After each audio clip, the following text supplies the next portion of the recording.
డిఎస్ఏలో fail అవ్వడానికి biggest reason ఏంటో తెలుసా? డిఎస్ఏ కష్టం కాదు, రాంగ్ వేలో ప్రిపేర్ అవ్వడం.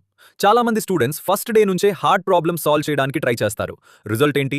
10 మినిట్స్ ఫ్రస్ట్రేషన్, 10 డేస్ తర్వాత ప్రిపరేషన్ కంప్లీట్‌గా స్టాప్. నేను చెప్పే ఫస్ట్ రూల్ ఏంటంటే, ప్రాబ్లమ్‌ని సాల్వ్ చేయడం కంటే ముందు ప్రాబ్లమ్‌ని అర్థం చేయడం నేర్చుకోండి. ఎగ్జాంపుల్‌కి ఒక అరే ప్రాబ్లమ్ వచ్చిందనుకోండి, డైరెక్ట్‌గా సొల్యూషన్ చూడకండి. ఫస్ట్ 5 మినిట్స్ మీరే థింక్ చేయండి. ఈ ప్రాబ్లమ్‌ని నేను ఎలా సాల్వ్ చేయగలను అని ఆలోచించండి. ఈ సింగిల్ హ్యాబిట్ ఇంటర్వ్యూస్‌లో చాలా హెల్ప్ చేస్తుంది. ఇంకో కామన్ మిస్టేక్ ఏంటంటే 100 ప్రాబ్లమ్ సాల్వ్ చేసినా కూడా కాన్సెప్ట్స్ వీక్‌గా ఉండడం.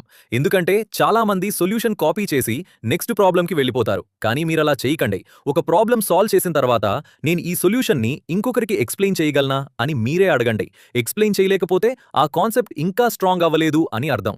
డిఎస్ఏ ప్రిపరేషన్‌లో స్పీడ్ కంటే కన్సిస్టెన్సీ ఇంపార్టెంట్. రోజుకి 1 ప్రాబ్లమ్ సాల్వ్ చేసినా సరిపోతుంది. కానీ డైలీ చేయండి. ఇంకా చాలా మంది అరేస్ కంప్లీట్ కాకముందే గ్రాఫ్స్ మరియు డైనమిక్ ప్రోగ్రామింగ్ స్టార్ట్ చేస్తారు. అది బిగ్గెస్ట్ మిస్టేక్. ఫౌండేషన్ వీక్ ఉంటే అడ్వాన్స్డ్ టాపిక్స్ ఎప్పటికీ స్ట్రాంగ్ అవ్వవు. మీరు సర్వీస్ బేస్డ్ కంపెనీస్ టార్గెట్ చేస్తుంటే arrays, strings, linked lists, stacks, queues, hashing లాంటి టాపిక్స్ స్ట్రాంగ్ గా ఉంటే చాలా వరకు సరిపోతుంది.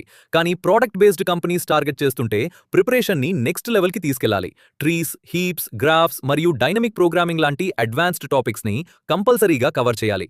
చాలా product based companies coding rounds లో ఈ కాన్సెప్ట్స్ నుండి క్వశ్చన్స్ వస్తాయి. కాబట్టి ఫస్ట్ బేసిక్స్ స్ట్రాంగ్ చేయండి. ఈ టాపిక్స్ మీద మంచి గ్రిప్ తెచ్చుకోండి. తర్వాత మీడియం లెవెల్ ప్రాబ్లమ్స్ కి మూవ్ అవ్వండి. గుర్తుపెట్టుకోండి, ఇంటర్వ్యూవర్ మిమ్మల్ని 500 ప్రాబ్లమ్ సాల్వ్ చేశారా అని అడగడు. ప్రాబ్లమ్ ని ఎలా అప్రోచ్ చేస్తారు, లాజిక్ ఎలా థింక్ చేస్తారు, అప్రోచ్ ఏంటి అదే టెస్ట్ చేస్తాడు. కాబట్టి డిఎస్ఏని మార్క్స్ కోసం కాదు, ప్రాబ్లమ్ సాల్వింగ్ స్కిల్స్ కోసం నేర్చుకోండి.